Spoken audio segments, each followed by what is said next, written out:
historian, I've always wanted to ask you, who are your favorite players growing up? And then who were your favorite players getting to know once you were involved in the sport? My favorite players, I was a Cardinal fan growing up, started in 1963.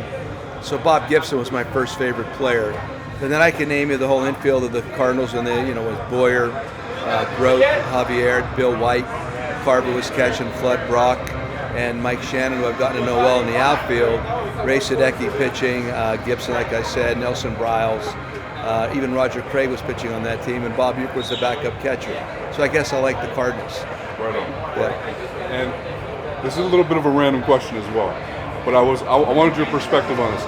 How good of a baseball player do you think Michael Jordan could have been? Michael Jordan, it's hard to say. I mean, if he had dedicated himself only to the game, well, he's a tall guy, and just think about all the tall guys like that. There's been precedents, David Winfield, but there's a lot to control as a position player, being lanky and tall, but he's very fluid. Listen, the thing that stands out most to me about watching Jordan from a distance was his drive and competitive nature. So he's an elite among the elite athletes with that kind of competitive nature and drive. I would say that he would not have been denied. And just a couple quick Angels questions for you. What has been the most unique thing about Shohei Ohtani that you've learned as his manager, possibly? The most unique thing about the most unique thing is that he does two things, right? and then on top of that, you have to understand the energy he has every day.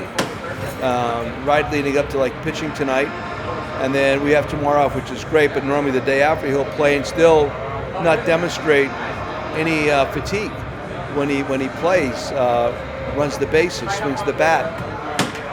I don't know. It's just I watch it. I'm not going to get used to the fact that what he's doing is so unusual. It's like the best kid in high school, the best kid in college. But the difference is that group plays 2 or 3 times a week. This guy plays every night. And I was talking with Brandon Marsh yesterday, and he was talking about the influence Trout and Ohtani have had on him. What does a guy like that do to this lineup, do to your team as a whole, when you have a young player coming up being successful as well? The influence of Trout and Ohtani? Yeah. If I'm a young player and I get to be around these guys, I'm absolutely going to watch work ethic and what they do to get prepared. Ask them questions as often as you can. Brandon's really sharp, and he's just scratching the surface of his abilities. But to have that opportunity to be able to be around those guys like that on a consistent or daily basis is literally invaluable to his development. Joe, I really appreciate it. You got it, man.